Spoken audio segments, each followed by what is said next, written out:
Thiébaut, je commence tout de suite avec une quasi-citation de Karl Zuckmayer du Général du Diable, ce magnifique monologue où il explique que chez nous, en Rhénanie, en pays rhénan, on est la région la plus riche d'Europe en lieu de brassage entre les cultures, les identités qui ont donné lieu à quelque chose de tout à fait nouveau, de très très fort.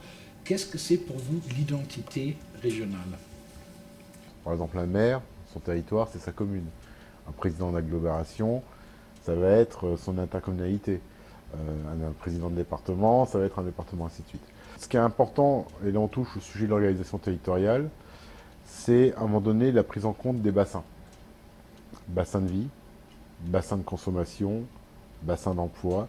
Et si on regarde les identités traditionnelles, historiques, qui font ce qu'on appelle la culture régionale, la question est de savoir, est-ce qu'on doit faire une organisation territoriale sur la base de cette logique de bassin ou ne prenant en compte que la partie culturelle? Et on a tendance à trop opposer les choses.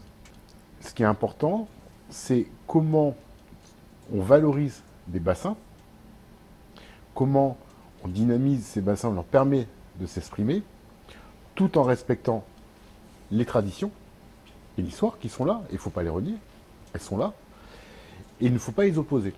Et c'est notamment dans le droit de la différenciation, c'est de prendre en compte cette diversité des territoires. Je m'explique. Si on prend les grandes régions aujourd'hui, moi je les vois plutôt comme des holdings de compétences. C'est-à-dire qu'elles sont constituées de différents territoires. L'Alsace a une certaine richesse, une certaine capacité à pouvoir mener des politiques. Donnons-lui les moyens de pouvoir s'exprimer. C'est ce qu'on a voulu faire à travers la loi Collectivité européenne d'Alsace qui va doter cette nouvelle collectivité de moyens supplémentaires. Donc, ce que vous dites, c'est qu'il ne faut pas faire un amalgame entre une identité administrative et une identité culturelle. Peut-être l'exemple du Bade-Wurtemberg qui est juste à côté. Aujourd'hui, les Badois sont des Badois plus que jamais avant. Les Souabes sont des Souabes plus que jamais avant. Et pourtant, on évolue dans une région, le Bade-Wurtemberg, qui est administrativement unie. Par contre, j'ai l'impression qu'aujourd'hui, on assiste de plus en plus à un phénomène je dirais presque de repli sur soi. On le voit en Catalogne, on le voit aussi dans certaines franges de la population alsacienne, où tout ce qui se passe en dehors de son propre périmètre est perçu comme une menace, comme quelque chose qui fait peur. Comment on peut surmonter ça? On est aujourd'hui dans une société où on a un accès à l'autre qui est beaucoup plus ouvert.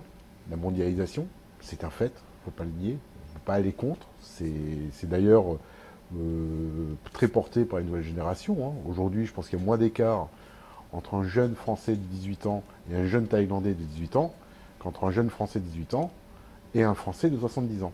Le risque que nous avons actuellement, c'est de croire qu'en se reformant sur soi-même, je me protège de l'autre.